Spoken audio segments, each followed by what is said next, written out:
You know what time it is. It's Lacrosse Link time, and welcome to another episode. I'm Tanner Fetch, and Steven Stamp is riding along with me. We're talking NCAA champions today. We got Ryan Barnable, who scored the double overtime winner for RIT to capture their first ever title.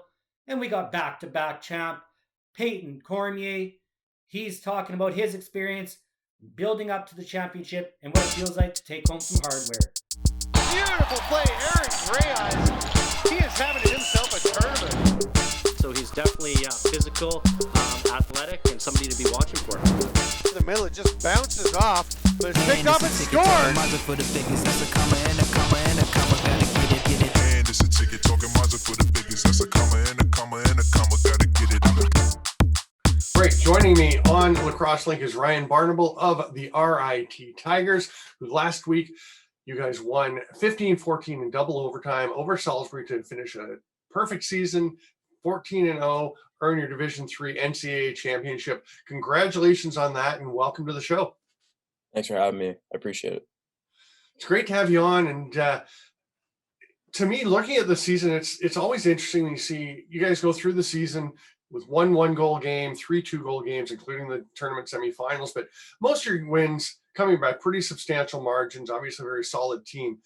How hard is it to get ready for what you're going to assume are going to be more tightly competitive games in the tournament? And how do you guys prepare for that? We just spent a lot of time focusing on us in practice. We truly believe we're practicing against the best team in the country. That's how we approach every day, and we just get better in that sense. And then we just roll the ball out, and we're really just focused on us. Obviously, you guys have a lot of depth, a lot of great things happening. And the one thing that everyone's talking about, of course, is the overtime goal. But to set it all up, you guys are trailing by 20 seconds, or trailing with 20 seconds to play in regulation. You had to get that late goal from Quinn Commandant. And I'm curious what that whole thing felt like for you guys, what you're thinking as, you're trailing and they've got the ball with half a minute to go. Yeah, that was crazy. I remember where they had the ball and we just all had to get back in the hole, and we were just trying to double the ball as fast as we can, trying to get 2 of our better defenders out there, get Walker out of the cage. And then I think I ended up on Bromwell or something. I didn't see the midline what happened. I just had to get my man, deny him the ball, give our D guys a chance to do what they do, right? So we were fortunate enough to get that. Whatever happened, I still haven't seen it. So, and then obviously Rosenblum picks it up, goes down, and him, Dawson, Quinn do what they do. It was awesome. They stuck it in the back of the net, and then everything else happened. So it was beautiful. It was awesome. I think it's a testament to what happened, that normally if there's an official's call that plays a role in a big goal like that, there's going to be some controversy, some talk about it. I didn't hear anybody complain. It was a pretty clear push in the back that affected the play. It leads to that goal. You're heading to double overtime, or you're heading to overtime. And of course, a couple of years ago in the NCAA tournament, you lose to Williams in double overtime. So I'm curious what you guys are able to take from that experience to prepare you for another obviously very tense situation. I think it was just the confidence of this group. We never for a second in that game thought we were going to lose. Like, that never was a thought going through our minds. I think it was like a lot of guys shot the lights out of the ball, really confident out there. And I think that confidence and that growth from that Williams loss, I think we lost about 7-8 guys from that team, and everyone else is back really. And I think we just grew from that loss and then transitioned into that this year, and we ended up closing it out and getting the chip. I want you to take me through the goal in double overtime a bit, because the one thing that really stuck out to me was, Dawson Tate is way back behind the goal line as he gets the restart. He just got there for the possession, got to towards the line, and then you and it was Larson Sundown, right? That was beside you cutting across. Yeah, I think he was behind me. Yeah, so he's right behind you. He cuts through really quick because one defender goes with him, but you had your defender on your back, and it looked like you just were set up like that on the restart, and it seemed a bit surprising to me that you were both able to seal your guys so well. Yeah, I know they were doing a lot of short stick shut throughout the game, so he was like really close to me, and then when I I just kind of like hitched a bit and cut to the other side of the net. I don't know. I just was fortunate enough to lose him, but yeah, Dawson, that was an unbelievable ball. If you watch the replay, it's right on my ear. Like, that's just us, like always before practice, slinging it around, like screwing around, like trying stuff like that, and it just happened to work out for us. It was. And you didn't lose them by much. Obviously, you didn't have to lose them by a whole Yeah. lot because you get a little bit of space. Tate whips that ball into you. And the big thing everyone seemed to be talking about as well was, hey, how do you make that pass? How do you make that catch? And how do you get that shot off? And the answer that all of us, of course, up north of the border are saying is, hey, it's box lacrosse. How big of a factor do you think that is for you guys being able to make that play? Well, for starters, that pass, like, I wouldn't have been able to make the play without that pass. It was right, like I said, right in my ear. But that just brings you back to like the backyard, screwing around, like just with my neighbors and all that, and just all those tight quarters. And we were fortunate enough to finish it there. It was just awesome. It was an amazing pass. It was obviously a lot of juice on it. Did you know you saw it coming through. I'm curious how good a view you had of Dawson over there as you're across with the net between you, and when you knew it was in your stick and getting it into the net. Well, he went up, he did a good job. He was slow to pick it up, kind of looked before he picked it up and gave. Yeah. I thought it was me. Maybe he was nodding to Larson, but I thought it was me, and then I cut, and then he just made that great pass. So yeah, he gave a little bit of a nod to his right. It was just when you look, you couldn't really see it, but when I got around the pipe, I saw it. Like, you lost it in the netting, and then I saw it after I cleared the pipe. It went right in my stick, and I just finished it. So it was awesome. Nice. Now, I'm wondering what is next for you. I know you were listed as a senior this year, but everyone's got the extra. Did you graduate this year? Are you coming out? Are you going in the NLL draft? Because I've got you listed, projected as a potential first-round pick in the NLL draft. But do you know what you're doing yet? I'm coming back to school. Yeah, I have one more year left. Yeah. Excellent. So I'll bump you in my prospect rankings to next year, and get ready for that. And how many of the guys are coming back? Because it's a bit of a gray area, right, with the extra years. I don't think we're losing many 4-year guys who are in there. I think some of the 5th years are done. I'm sure coach will do some talking to them, but I don't know. I know a handful have got jobs, and I think they're already starting them this Monday. So right, congratulations to them. But I don't know the ins and outs. I think we're gonna work through it this summer. Like, Cooners or coach is gonna assess who's coming in, who's leaving. Like, we'll see. Hopefully a lot of the guys come back. Should be a pretty potent team once again. The last thing I want to ask you about, just going through your bio pics, the headshots from the team over your 4 years at RIT, it looks like you've gradually been working on the beard and on the facial hair, just a little bit more each year, and now you've got the pretty full on going. Have you been consciously doing that, or has that just been what you've been able to come up with? The guys used to give me a hard time when I was a freshman. You can see it in the picture. It's like, it's patchy, it's stubbly everywhere, but yeah, I've been working on it for sure. Shaving it. Hopefully it grows back thicker and everything. No, hopefully it's thicker next year. Looks good, and I think you'll be in great shape to have a really nice headshot for next year, and obviously a great season for you guys that you're looking ahead to. Thanks so much for coming on. Thank you. I appreciate it.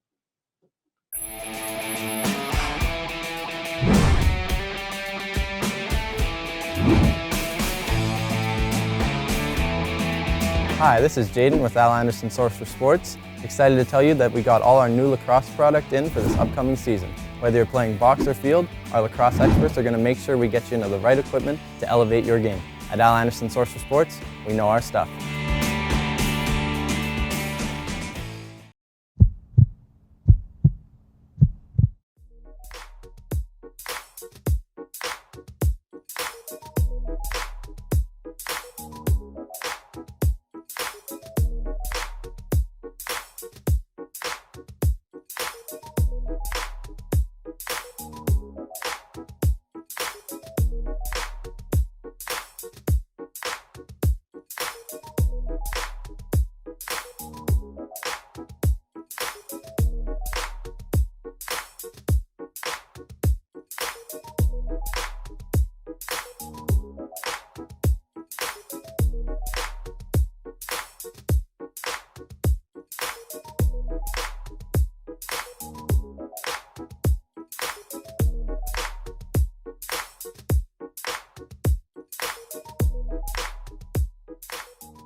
Welcome to the show again here. I got Payton Cormier with me. How are you, Payton? I'm good. I'm good. How about you? Oh, just living the dream over here, especially after watching you win another ring. I guess, describe that overall experience. Let's jump right into it of winning a championship here in the Div 1 game. Yeah, I mean, that was definitely something special. It's what you dream about as a kid. And being able to go out there and actually get to that game. And not only just get there, but, come out on the winning end. It's definitely a special feeling. And as that's back-to-back championships for your team, so you guys kind of knew what it feels like to do it. Was there anything different about this year's prize? Yeah, just with that whole, COVID, pandemic, it was definitely a unique situation. That first championship, we kind of did our own thing, went down, the regular route that a team goes down in order to win a championship. And then this year, it was completely different. The sacrifices that everybody had to make. It definitely felt a little different winning that championship. 100%. I mean, pandemic and everything, and you still come out on top. What did the season build-up look like for you guys within that locker room? What was the dynamic like building into the playoffs here as you move forward? Yeah, at the start of the year, it was definitely a little tough for us. We didn't, have a start that we wanted to. But, even with those losses, we knew that our team could accomplish, what we accomplished in 2019. This year we finished dead last in the ACC. And that really wasn't, too frightening for us. We understood that, as long as we get into the tournament, we got a shot at, doing something special. And that's what we did, ever since game one of that tournament. Bryant, a lot better than most people predicted. They were a very, very good team, especially in that first round, and it kind of got us prepared for what the tournament's gonna bring. And then, from there, it just, went the right way. It was kind of the comeback story there. You beat a tough team and you build that confidence, right, moving forward. And speaking of confidence, how did playing in Canada and playing the box game build confidence, and how did it help your field game, I guess, and help you bring your skills from the box out onto the field? Yeah, absolutely. I tell everybody on my team, and everybody that watches me, everybody that asks me questions, that, box was the biggest thing for me growing up.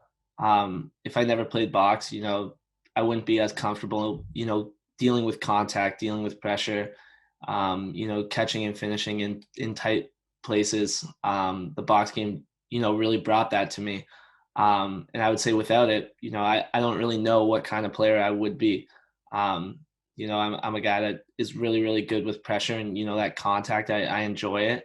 And, coming back in the summers playing box lacrosse, that's, one of my favorite things. So I would just say without, that experience of playing box, I'm not too sure what type of player I would be. For sure, because you look really comfortable, right and tight, and like you said, right under pressure. You look right at home, and I think that's something that the box game brings. And I think a lot of kids in Canada who do play box get that advantage just like you do when they move forward and could take a crack at a championship just like you, right? Absolutely. How hard was it to battle back from an injury and then jump on the field and get yourself to the level that you were at now and then win a championship out of it? Yeah. That was definitely one of the toughest things I ever, went through in 2019, tearing my ACL. It took me almost 10 months until I got cleared to practice again. And, at the start of it, I never thought there's something that could take me out for a whole year. I was, in crutches. I was in a wheelchair at the start. It was a very, very tough thing to do. And, credit, the training staff there at UVA, they really, really helped me. To a point now where, I forget about it when I'm playing. I'm more confident in that knee than I am with my other knee. It's something that just mentally, I went through everything for so long that, I became very, very confident in my legs.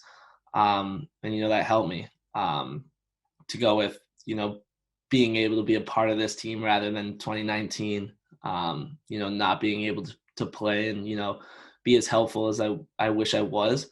It's definitely different, especially, seeing national championship teams, teams don't really go back twice. And, seeing, going there in 2019 and just thinking, am I ever going to be able to, be on the team when we go back to a championship? It was just a great feeling. Yeah, that is crazy, right? We should be playing the Drake's song back to back right now, because most teams don't go back to back. It's a really hard thing to do. It's hard enough to win one, and then you go back to back. And you know what? It's remarkable too what the human body can do and what your body did. Come back from an injury and then bring yourself to this pinnacle point in your career here. It's really amazing, and I really feel for you. Are you going back to the box right away here, or are you going to just soak this championship up? Yeah, I want to play box, depending on when that starts up. Hopefully it does. Right now, coming back to Canada, I have to do my 2 weeks. That's why I'm, locked here in the basement. So I got, a few more days of that. And then, hopefully once we start opening up, box lacrosse slowly comes back and we're able to have, some sort of season, because I haven't played box lacrosse in the last 3 years. So you're missing the box for sure, and it's missing you. Yeah, absolutely. Well, Payton, thank you so much for your time. I think I'm going to be looking at you like Tom Brady with rings all over your fingers here if things keep going the way they're going. Thank you so much for sitting down with Lacrosse Link and doing the interview. It's a pleasure having you, and I look forward to watching you on the field and in the box moving forward. Thank you. It was great being here.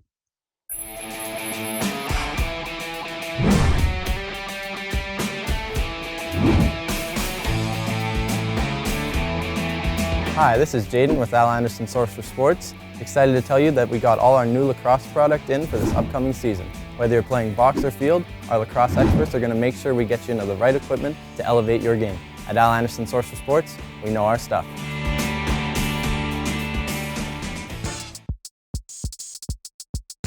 Welcome, lacrosse fans, to the rundown section of our show. This is Lacrosse Link, and we're glad you're on board and stuck around to the end. Let's start with the first topic. Gary Gait is named the head coach of the Syracuse men's lacrosse team. He knows lacrosse. Him and his brother were all-stars in the field and the box game. And he spent 14 years coaching the Orange women's program. Now he's making the jump to men's. I think he's bringing a lot to the table for this program. Yeah, I mean, it's Gary Gait, right? The really cool thing, I think, is that if I'm remembering correctly, he's the fifth coach in 105 years of the program.